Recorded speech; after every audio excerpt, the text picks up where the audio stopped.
Assalamualaikum warahmatullahi wabarakatuh.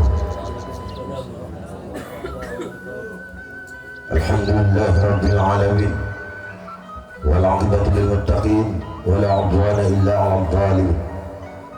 Wassalatu wassalamu ala sayyidil mursalin wa ala alihi wa ashabihi ajma'in. Saudara-saudaraku, adik-adikku sekalian yang dimuliakan Allah, pada sesungguhnya kita ada di Indonesia. Kita ditakdir oleh Allah hidup di sebuah negeri yang begitu indah ini. Terkhusus kita ada di sebuah kabupaten yang terujung. Ini bukan sebuah kebetulan. Ini sudah merupakan takdir dari Allah Subhanahu wa Ta'ala.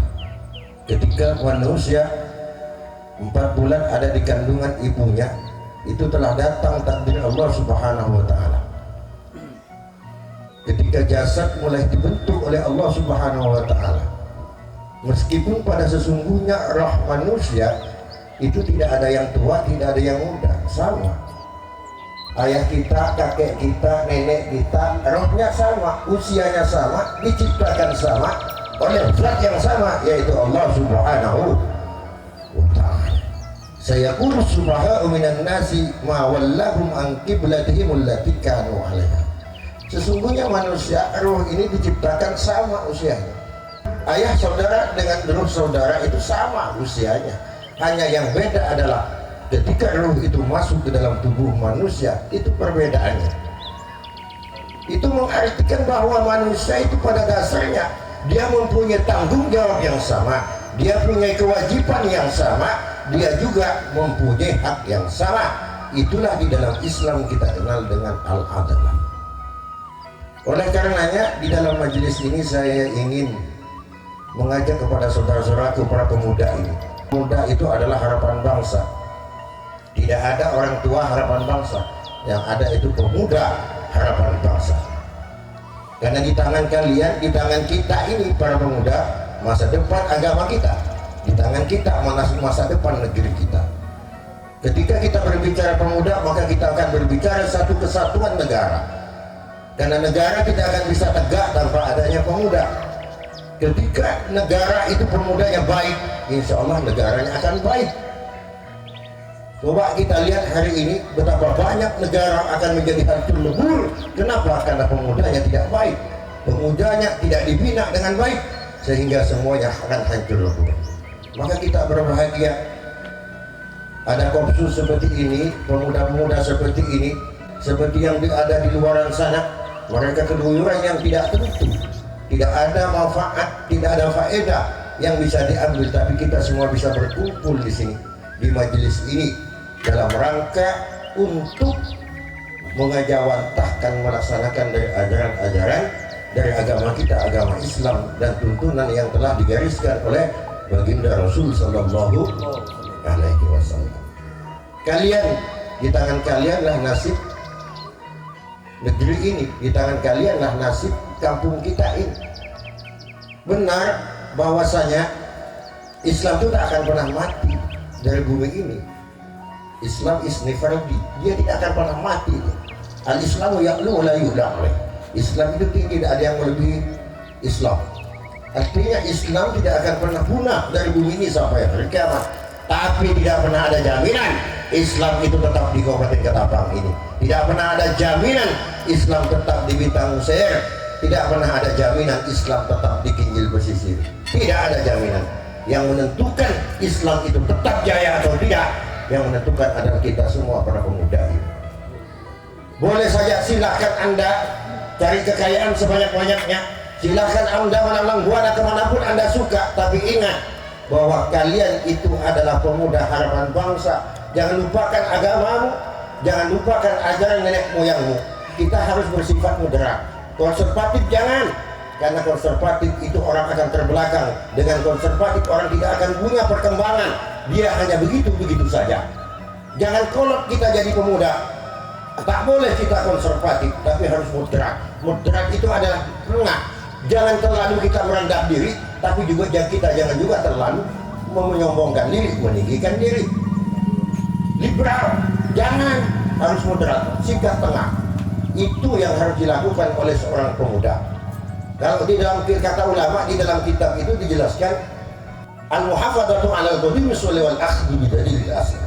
Kita harus berusaha mempertahankan tradisi-tradisi, ajaran-ajaran, peninggalan-peninggalan yang telah dicontohkan oleh para nenek moyang kita, para ulama-ulama di atas kita. Tetapi kita juga jangan menutup diri. Kita harus terbuka bagaimana bisa menerima sesuatu yang baik, yang dianggap lebih baik dari sebelumnya, bukan menghapus yang sebelumnya.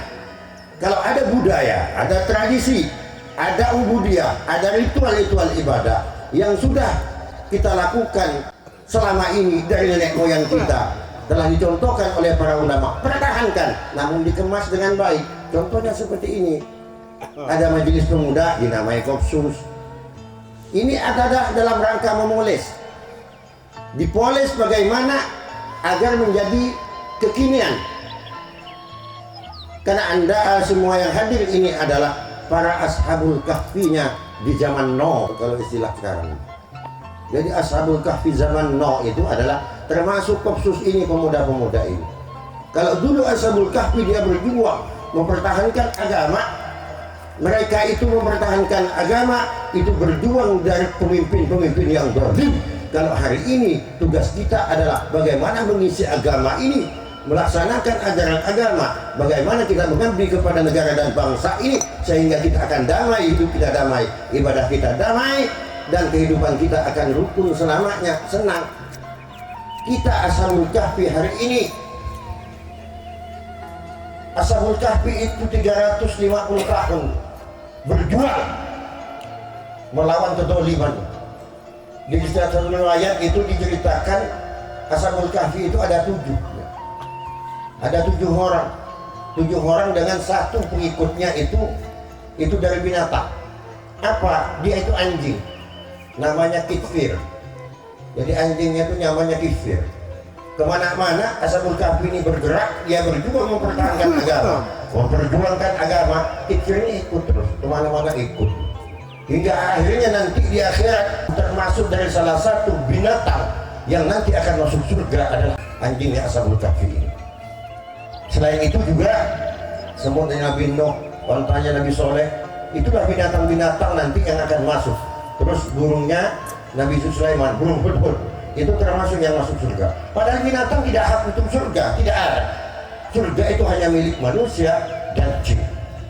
Jadi binatang tidak ada hak untuk surga, tapi ada binatang yang nanti masuk surga. Yang selain yang saya sebutkan tadi itu semuanya binatang halal. Satu, dia binatang najis, najisnya juga mughalladah, tapi dia bisa masuk surga Allah Subhanahu wa taala. Kenapa? Karena dia berjalan di rel Allah, dia berjalan di garis yang benar, dia ikut para ulama. Anjingnya Ashabul Kahfi ikut ulama masuk surga. Gimana kita? Kita manusia mau ikut ulama pasti dan bisa dipastikan tidak masuk ke surga ya Allah Subhanahu wa ta'ala. Amin Allahumma amin. Akan tetapi kita yang benar-benar ikut ajaran ulama.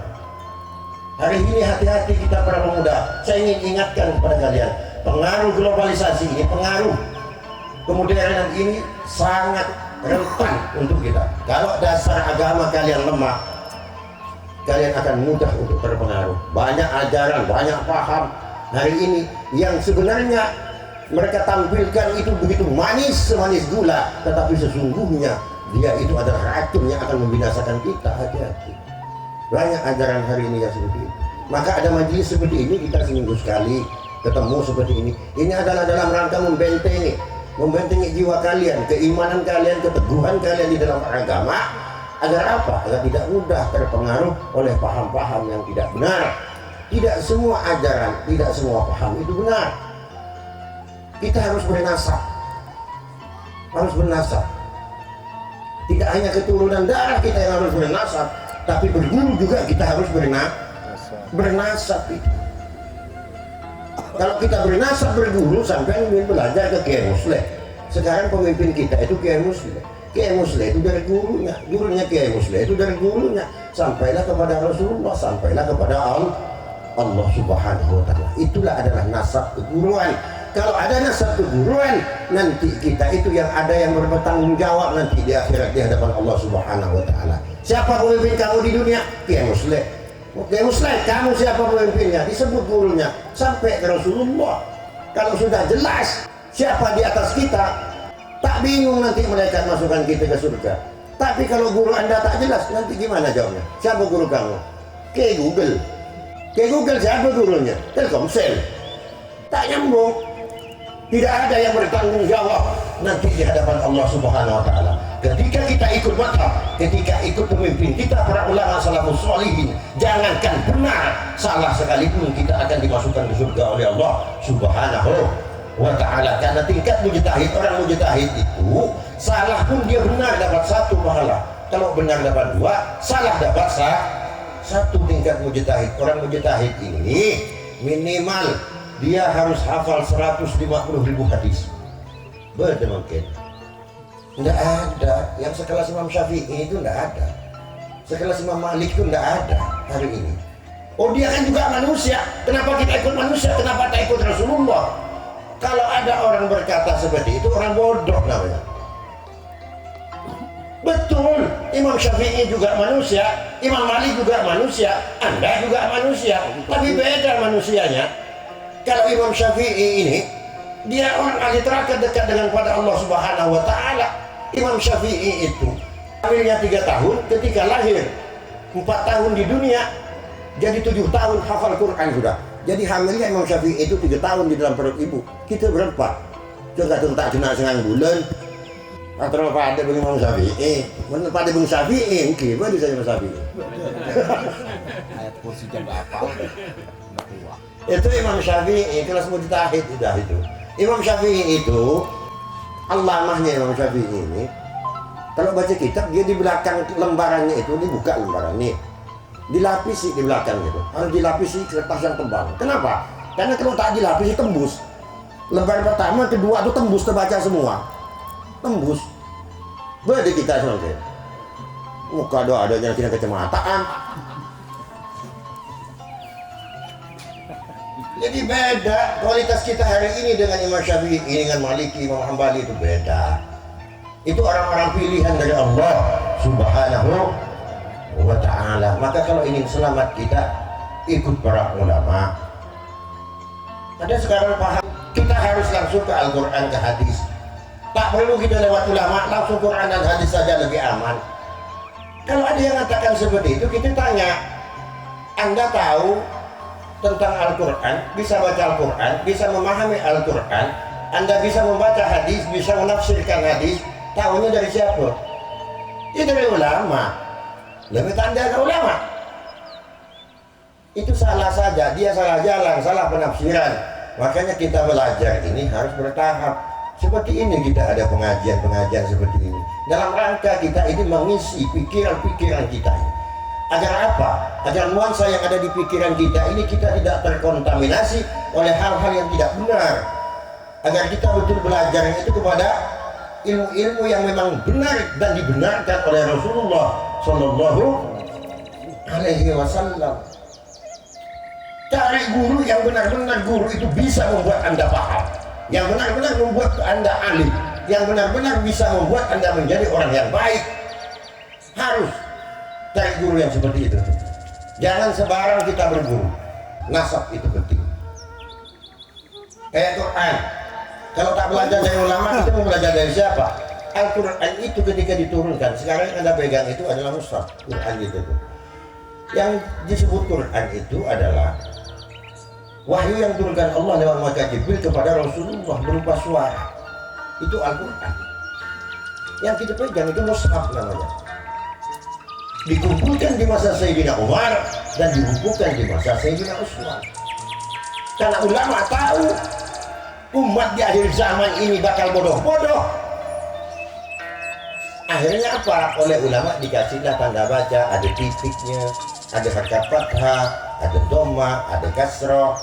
Itu oleh ulama itu, bukan oleh Rasulullah. Kalau di zaman Rasulullah, Al-Quran itu cuma gini ya. Nggak ada, kalau tak titik 2 di atas, titik 1 di atas, nggak ada ya, hanya garis-garis gini ya, bisa baca. Anda tahu bahwa ta itu titik 2, ba itu titik 1 bawah. Itu oleh ulama. Siapa yang memberi hakikat? Itu namanya Abul Aswad Ad-Du'ali. Ulama itu. Biar mudah. Kenapa? Karena tahu orang di zaman akhir ini kepintarannya itu tidak seperti yang orang zaman dulu. Kenapa? Kita beda. Padahal otak kita makin cerdas. Hari ini otak manusia hari ini cerdas, Pak. Cerdas. IQ kita ini tinggi. Di zaman akhir ini IQ sebenarnya tinggi. Kenapa justru kita jadi yang lebih bodoh dari ulama zaman dulu? Apa yang membedakan? IQ itu singkatan. Itu singkatan dari intelligence quotient. Artinya daya tangkap otak, kecerdasan otak itu IQ namanya. IQ itu semakin naik, tapi kita makin bodoh daripada ulama zaman dulu. Kenapa? Satu yang menyebutkan. Fa'lam bi annal ilma nur wa nurullahi la yuhdil li'asi. Ketahui oleh kalian, sesungguhnya ilmu itu cahaya. Wa nurullahi la yuhdil li'asi. Dan cahaya Allah tak akan pernah masuk kepada orang yang ahli maksiat. Yang membedakan kita dengan ulama zaman dulu adalah kita terlalu banyak melakukan maksiat. Boleh saja Anda pintar, boleh saja kitab kalian banyak, boleh saja fitur kalian berderet-deret, tapi kalau nur ilmu tak ikut ke badan kalian, tak ikut di otak kalian, maka ilmumu tidak akan ada gunanya. Jangankan orang lain, diri kalian sendiri tidak bisa memanfaatkannya. Jadi mudah-mudahan kita semua anggota Kopsus ini, kita sudah berzikir, sudah berpikir, baca selawatan. Karena kata Rasulullah di dalam kitab Ihya Ulumuddin itu, kita ini ada majelis zikir seperti ini nih. Itu lebih dicintai oleh Allah, lebih dicintai oleh Rasulullah Sallallahu Alaihi Wasallam daripada kita sholat 1000 rakaat. Itu pahalanya. Sejam enggak masalah lama, ini lebih sejam. Sejam kita di majelis seperti ini, majelis zikir, ada selawat. Jadi kalau majelis ini ada majelis zikir, ada majelis fikir. Ada majelis fikir dan majelis zikir. Yang baik yang mana? Yang baik itu ada majelis zikirnya, ada majelis fikirnya.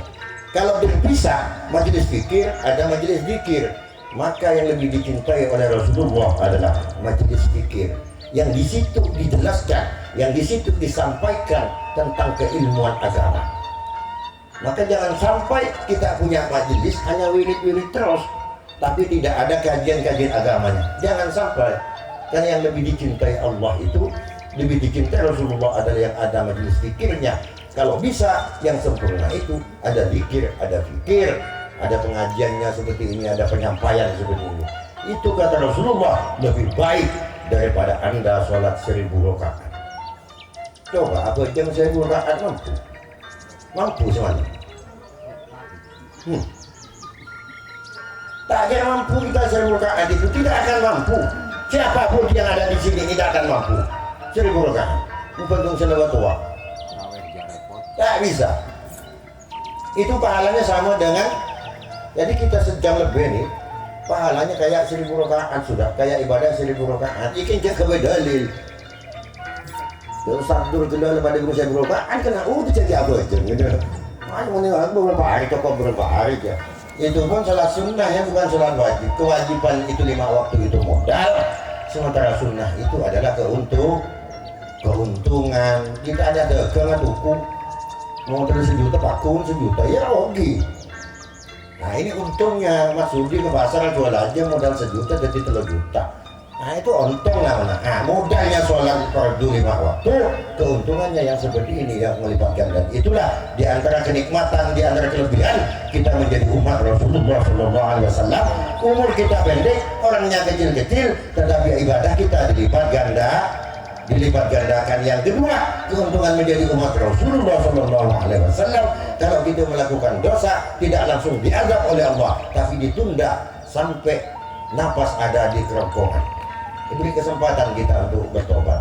Zaman dulu sebelum zamannya Rasulullah melakukan dosa langsung diazab, lakukan dosa langsung diazab. Contoh umat Nabi Nuh, umat Nabi Lut, semua langsung diazab Allah. Umat Rasulullah tidak. Coba kita tak bisa membedakan yang mana yang sholat yang tidak sama. Cek mau tak bojong tak kira paku dengan boleh, tidak. Pakun malah kata setelah bojong sesehat. Kenapa? Karena itu kemurahan, karena itu kemurahan yang diberikan Allah kepada Rasulullah, umatnya ini diberi kesempatan sampai nyawa kita ada di tenggorokan, itu diberi kesempatan untuk bertobat kepada Allah Subhanahu wa ta'ala. Mudah-mudahan kita diistiqomahkan oleh Allah dan kemudian kita menjadi golongan umat-umat yang ikut para salafus sholihin dan diakui oleh baginda Rasul sallallahu alaihi wasallam.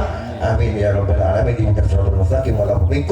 Wassalamualaikum warahmatullahi wabarakatuh.